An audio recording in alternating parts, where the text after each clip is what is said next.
Vraiment de Dieu, quelle honte, que du ridicule. Ce qu'on attendait depuis est arrivé.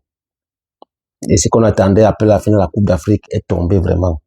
Et pour moi, c'est très ridicule, très honteux pour nos dirigeants africains.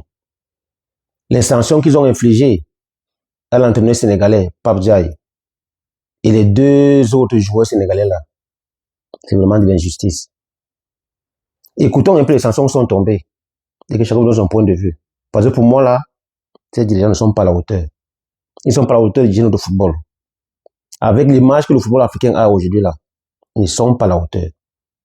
Écoutons un peu que chacun donne son point de vue vraiment. C'était une décision très attendue après la finale de la CAN houleuse entre le Maroc et le Sénégal. La commission de discipline de la Confédération africaine de football s'est montrée inflexible et sévère.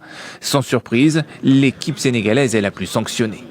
Pour avoir appelé ses joueurs à quitter le terrain après le pénalty sifflé en faveur du Maroc, le sélectionneur Pape Thiaw écope de 5 matchs de suspension ainsi qu'une amende de 100 000 $.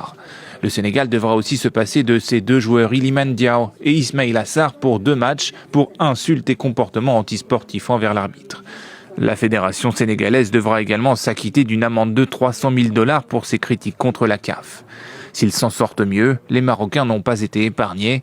Achraf Hakimi et Ismaël Saïbari ont pris respectivement 2 et 3 matchs de suspension pour comportement antisportif, pour avoir contribué à la disparition des serviettes du gardien sénégalais, Edouard Mendy.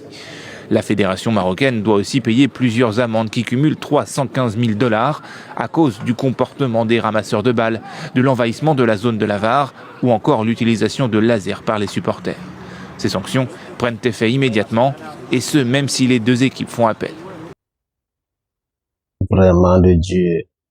Ça montre qu'au niveau du monde entier, ces gens ne sont pas à la hauteur.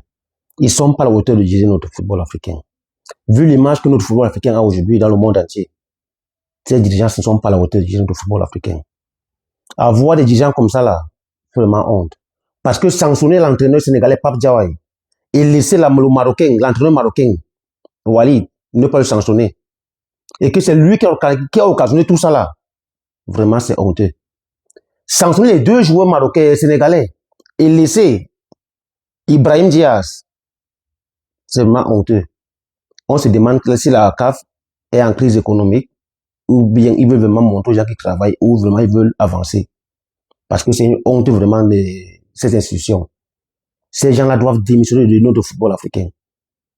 Parce que c'est de l'injustice ce que le Sénégal a fait. Ce qu'on a fait pour le Sénégal, pardon.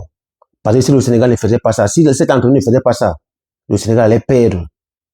Le Maroc allait continuer comme ils ont commencé leur machine là, depuis le match du Cameroun, jusqu'à la finale. Ils allaient continuer et ils allaient gagner cette coupe parce que c'est eux qui ont organisé. Ils voulaient tout pour gagner cette coupe.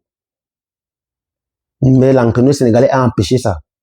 Au lieu que la FIFA ou la CAF sanctionne plutôt le pays organisateur qui n'a pas su gérer et qui a laissé ce désordre, cette mafia, cette honte entrer dans ce football, la fédération marocaine devait écouper plus de sanctions. Et que dit laisser les dirigeants de la sécurité, ceux qui couraient derrière les joueurs, ne pas les sanctionner, c'est vraiment très honteux. Ça montre qu'ils sont vraiment complices, c'est complice de ce faux-là. Je dis et je répète, les dirigeants de la CAF doivent démissionner. Ils doivent démissionner de ce poste-là, parce qu'ils ne sont pas à la hauteur. Le Sénégal ne mérite pas ces sanctions qu'on leur donnait. Vraiment de Dieu, c'est une honte. Il faut que les choses changent, il faut que l'Afrique avance. Parce qu'avec ces gens-ci-là, nous n'allons pas avancer et notre football n'aura pas de valeur devant les yeux des autres gens.